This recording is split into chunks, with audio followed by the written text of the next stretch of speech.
Good morning बच्चों। मैं शोभा तिवारी बिहान बालिका आवासीय विद्यालय मुरादाबाद की ऑनलाइन कक्षा में आप सभी का स्वागत करती हूँ। बच्चों, आज मैं आपको बहुत ही इम्पोर्टेंट टॉपिक कराने जा रही हूँ। तो आज का टॉपिक है, तो देखो बच्चों,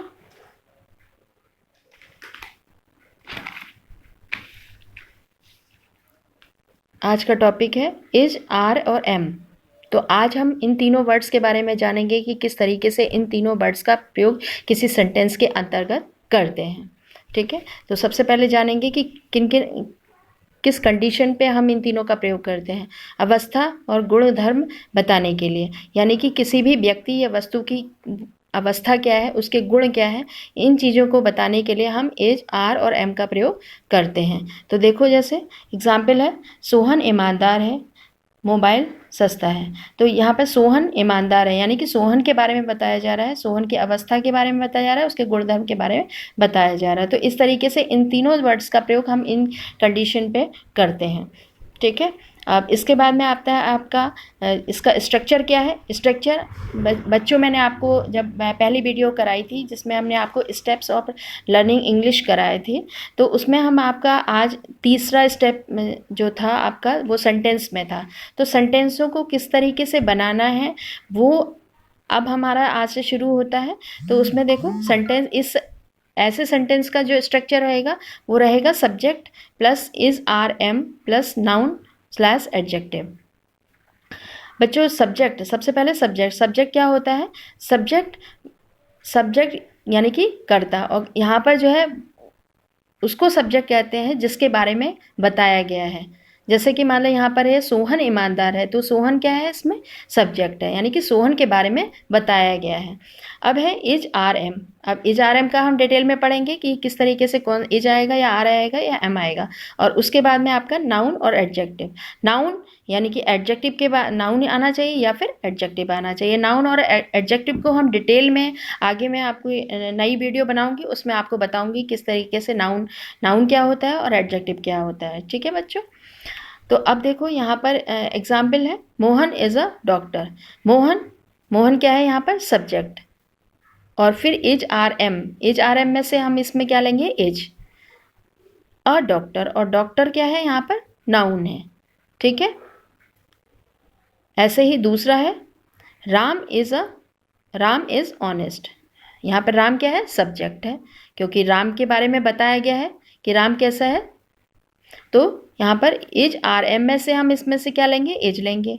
फिर है ऑनेस्ट में ईमानदार, राम ईमानदार है। तो यानी कि इन दोनों सेंटेंसों से पता चल रहा है उसकी अवस्था के बारे में, उसके गुणधर्म के बारे में पता चल रहा है। और उस सेंटेंस को बनाने का क्या तरीका है कि सबसे पहले सब्जेक्ट जिसके बारे में बताया गया हो वो सब्जेक्ट में आ जाता है, फिर इज, आर, एम में से यूज़ होगा, और प्लस आपका नाउन या एडजेक्टिव में से होना चाहिए। जो पहले सेंटेंस है उसमें नाउन आपका डॉक्टर है, और जो दूसरा सेंटेंस है ऑनेस्ट क्या है, उसका एडजेक्टिव है। ठीक है, और बाकी ये जो है आगे मैं वीडियो बनाऊंगी, डिटेल में बताऊंगी क्या क्या नाउन होते हैं और क्या एडजेक्टिव होते हैं। तो अब सबसे पहले हमें ये जानना है कि इज, आर और एम में से हम इसका प्रयोग किस तरीके से करते हैं। तो एक एक करके जानेंगे। तो बच्चों देखो, इसमें मैंने आपको उसके माध्यम से बताया, एक टेबल के माध्यम से बताने की कोशिश करी है। उम्मीद है ये सबको समझ में आएगा। यहाँ पर देखो, सबसे पहले है आई, और आई का मतलब होता है मैं। ठीक है, आई का मतलब मैं, और आई के साथ हमेशा किस चीज़ का प्रयोग होता है, एम का प्रयोग होता है। और एम का मतलब क्या होता है, हूँ। जैसे अगर मैंने कहा मैं अच्छा हूँ, मैं अच्छा हूँ, तो हिंदी में क्या हो गया, आई का मतलब मैं हो गया, और हूँ की इंग्लिश क्या हो गई, एम। ठीक है, अब नेक्स्ट है ही का मतलब होता है वह, और वह का मतलब यानी कि ही का प्रयोग किसके लिए करते हैं, किसी लड़के के लिए करते हैं। ऐसे शी का मतलब भी वह होता है, लेकिन ये किसी लड़की के लिए प्रयोग होता है। इट का मतलब ये है। और चौथा है आपका सिंगुलर का मतलब यहाँ पर एक व्यक्ति होना चाहिए। तो ये शीट, ये सब क्या है आपके, ये सब आप इसके इन चारों के साथ में हम किस चीज़ का प्रयोग करते हैं, इज का प्रयोग करते हैं। और इज का मतलब होता है। ठीक है, जैसे मैंने कहा कि वह अच्छा है, यानी कि एक जना अच्छा है। ठीक है, अब फिर देखो नेक्स्ट, ये चार हैं, वी, यू, दे और वी का मतलब हम, तुम का मतलब तुम और या आप। ठीक है। और दे का मतलब वे का मतलब बहुत सारे, और प्लूरल का मतलब भी बहुत सारे होता है। तो इन चारों के साथ हम किस चीज़ का प्रयोग करते हैं? आर का प्रयोग करते हैं। और आर का मतलब होता है हिंदी में है। तो इन दोनों में डिफरेंस क्या है और है में? यहाँ पर देखो ह में 2 मात्राएं लगी हैं और यहाँ पे भी है में 2 मात्राएं प्लस बिंदी लगी हुई। तो इन दोनों को जब हम प्रोनाउंस करेंगे तो है और हैं, ठीक है और हैं, यानी कि वह अच्छा है, इसका मतलब एक जना अच्छा है और वे अच्छे हैं।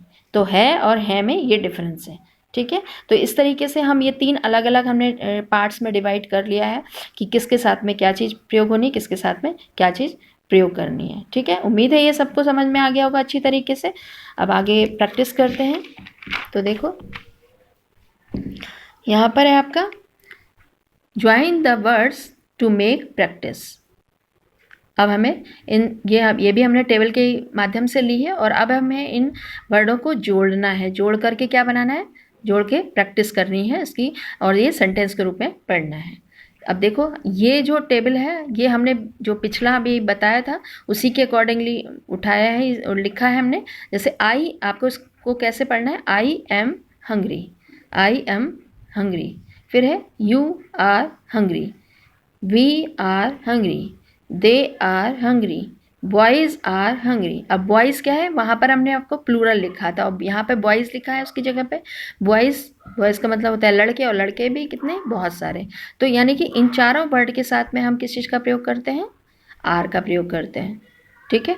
अब देखो अब तीसरे ग्रुप में है ही, शी, इट और they. He is hungry, she is hungry, it is hungry और रवि इज हंग्री। रवि को हमने पिछले उसमें दिखाया था आपको कि ये सिंगुलर है और रवि कितना है? एक। रवि एक ही है। तो इन चारों वर्ड्स के साथ में हम क्या किस चीज़ का प्रयोग करेंगे? इज का प्रयोग करेंगे। तो ये 3 अलग अलग उस ग्रुप में हमने आप इसको डिवाइड कर दिया है। इस ग्रुप के अकॉर्डिंगली हमें इज, आर और एम का प्रयोग करना है, ठीक है बच्चों। तो उम्मीद है अच्छी तरीके से समझ में आया होगा।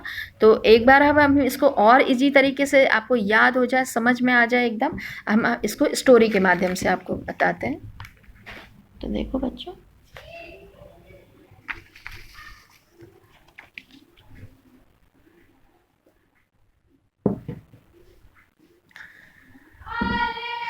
तो देखो सबसे पहले आपका ये 3 चीज़ें हैं आपकी एज, आर और एम, ठीक है।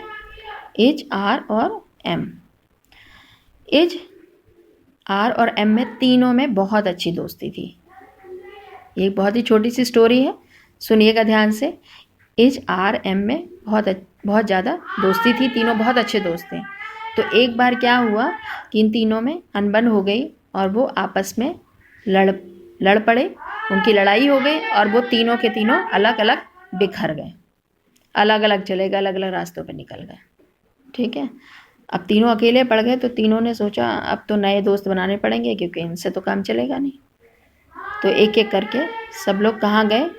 नए दोस्त बनाने की खोज में जो है एक पार्क में गए। कौन से पार्क में गए बच्चों? प्रेम वंडरलैंड। और प्रेम वंडरलैंड कहाँ है? बहुत ही फेमस पार्क है मुरादाबाद का।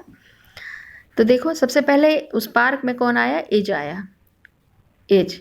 और एज आके जो है सीधे कहाँ गया? आई के पास में गया। ये देखो आई बैठा हुआ है यहाँ पर, ध्यान से देखो आई है। आई के पास गया और एज ने आई से कहा कि क्या तुम मुझसे दोस्ती करोगे?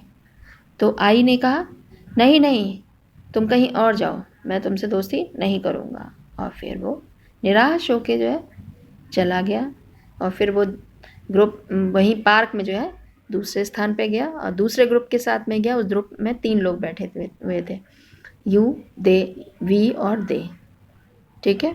ये तीनों जने बैठे हुए थे। तो इज ने कहा कि क्या तुम मुझसे दोस्ती करोगे? तो यू, वी, दे ने कहा नहीं नहीं, तुम कहीं और जाओ, मैं तुमसे दोस्ती नहीं करूँगा। और फिर वो निराश होकर बिल्कुल तीसरे ग्रुप के पास चला गया और तीसरे ग्रुप के पास गया तो वहाँ पर इट, ही और शी बैठे हुए थे। तो उसने रिक्वेस्ट करी कि क्या तुम मुझसे दोस्ती करोगे? तो उन्होंने कहा हाँ हाँ, हम आपसे दोस्ती करेंगे। और इस प्रकार इन चारों में क्या हो गई? दोस्ती हो गई। और ये 3 मिलके कितने बन गए? 4 मिल गए और चारों में बहुत अच्छी और फिर वो कभी भी नहीं अलग हुए, ठीक है। तो ये एक ग्रुप बन गया। अब देखो अब दूसरा आया दूसरे ने सोचा अरे वो तो पार्क में नए दोस्त ढूंढने गया तो मैं भी ढूंढूंगा।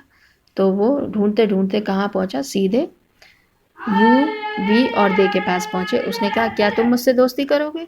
तो यू वी दे ने कहा नहीं नहीं, हम तुमसे दोस्ती नहीं करेंगे, तुम कहीं और जाओ। फिर वो चलते चलते दूसरे ग्रुप के साथ उसने देखा कि अरे इच तो इनका फ्रेंड ऑलरेडी बन गया है, पहले ही बन गया है, तो मैं भी देखता हूँ कि मुझे भी बना देंगे दोस्त। तो उसने इट ही और शी से रिक्वेस्ट करी कि क्या तुम मुझसे दोस्ती करेंगे? तो तीनों ने मना कर दिया। उन्होंने कहा नहीं नहीं, कहीं और जाओ, हम आपसे दोस्ती नहीं करेंगे। फिर वो निराश होकर जो है, फिर एक अकेला बैठा हुआ था आई के पास गया। उसने आई से रिक्वेस्ट करी कि क्या तुम मुझसे दोस्ती करोगे? तो आई ने कहा हाँ हाँ, हम आपसे दोस्ती करेंगे। और इस प्रकार वो जो है इन दोनों की आपस में अच्छी दोस्ती हो गया और फिर वो बहुत अच्छी दोस्ती, फिर वो दोनों साथ रहने लगे। अब जो है तीसरा जो दोस्त था वो था आर भी आ गया। और आर ने देखा दोनों के दोस्त बन गए और मैं रह गया। तो वो सीधे आई के पास गया। उसने कहा क्या तुम मुझसे दोस्ती करोगे? तो आई ने कहा नहीं नहीं, हम तुमसे दोस्ती नहीं करेंगे, जाओ यहाँ से। फिर ही शीट के पास गया। वो ही शीट से रिक्वेस्ट करी उसने कहा, तो उसने ही शीट ने भी मना कर दिया, नहीं नहीं, कहीं और जाओ, हमारे पास तुम मेरे लायक नहीं हो। फिर वो यहाँ से निराश होकर चला गया। और जाने के बाद में वो तीसरे ग्रुप के पास में गया, किसके, यू बी और दे के पास में। फिर उसने जो है तीनों से रिक्वेस्ट करी कि क्या तुम मुझसे दोस्ती करो? तो उन्होंने कहा हाँ हाँ, हम आपसे दोस्ती करेंगे। और इस प्रकार जो है इन चारों में बहुत अच्छी दोस्ती हो गई। ठीक है बच्चों, तो इस तरीके से ये चारों दोस्त, यानी कि यू बी दे के साथ में हमेशा उसके साथ में आर रहा, और आई के साथ में हमेशा उसका दोस्त था एम, और ही शी इट के साथ में उसका दोस्त बन गया एच। और इस प्रकार ये लोग कभी भी आपस में अलग नहीं हुए, इनकी कभी भी लड़ाई नहीं हुई। और ये हमेशा जहाँ पे भी हम जाते हैं उन चारों को देखते हैं, इन तीनों को अपने ग्रुप के साथ में ही देखते हैं। तो इस तरीके से ये स्टोरी आप उम्मीद है सबको अच्छी लगी होगी। तो बहुत इजीली तरीके से अब आपको याद हो जाएगा कि किस ग्रुप में कौन कौन जने हैं। ठीक है बच्चों, तो अब इसी को ध्यान में रखते हुए अब मैं आपको एक छोटा सा होमवर्क दूंगी, और होमवर्क आपको खुद ही करना है। तो देखो बच्चों, ये होमवर्क है, इसमें आपको क्या करना है, fill in the blanks with is, are और एम। ये आपको भरने हैं, ये फिल इन द ब्लैंक्स हैं, यानी कि खाली जगह, इनको भरना है। किससे भरना है? एज, आर और एम से भरना है। तो देखो बच्चों, यहाँ पे पहला एग्जाम्पल है chocolates slash dash sweet. Chocolate क्या है? अब हमें सबसे पहले ये देखना है कि चॉकलेट जो है कितनी है, एक है चॉकलेट या बहुत सारी हैं। तो चॉकलेट कितनी है? चॉकलेट तो बहुत सारी हैं। तो चॉकलेट के साथ में जब बहुत सारी चॉकलेट होती हैं तो क्या आता है? एज आता है, आर आता है, एम आता है। तो ये आप भरोगे। ऐसे ही चिल्ड्रन, ब्लैंक और नॉटी। चिल्ड्रन का मतलब बच्चे कितने हैं? एक तो है नहीं, बहुत सारे हैं। तो उसके साथ में आप क्या करोगे? एज, आर, एम का प्रयोग ये आपको भरना है। आई के साथ में आई डैश फाइन। आई के साथ में हमेशा हम किस चीज़ का प्रयोग करते हैं वो आपको देखना है। फिर है सीता, ब्यूटीफुल। सीता कितनी है? एक है, और एक के साथ हम किस चीज़ का प्रयोग करते हैं? फिर है रोज़ डैश रेड। रोज़ कितने हैं? एक रोज़ है। तो अब आपको बहुत ही ईजी हो जाएगा। आपको ये वर्ड्स देखने हैं, पहले वर्ड्स देखने हैं कि ये सिंगुलर में है या प्लूरल में है, और कौन सा वर्ड है, किसके साथ में क्या चीज़ आएगी। तो ये अब आपको होमवर्क करना है। इस होमवर्क को करके आप पूरा करके ग्रुप में डालिएगा। ग्रुप में डालिए, मेरे पर्सनल उस पर कर दीजिएगा, और मुझे दिखाइएगा कि आपको समझ में आए या नहीं आए। ठीक है बच्चों, तो आज का ये टॉपिक यहीं पर समाप्त होता है। उम्मीद है बहुत अच्छा लगा होगा आपको टॉपिक। और अगर किसी की समझ में नहीं आए, कोई डाउट्स हो, तो आप मुझे फ़ोन कर सकते हैं, मुझे कॉल कर सकते हैं, और व्हाट्सएप पे मुझे कांटेक्ट कर सकते हैं इस चीज़ के लिए। ठीक है बच्चों, ओके, धन्यवाद।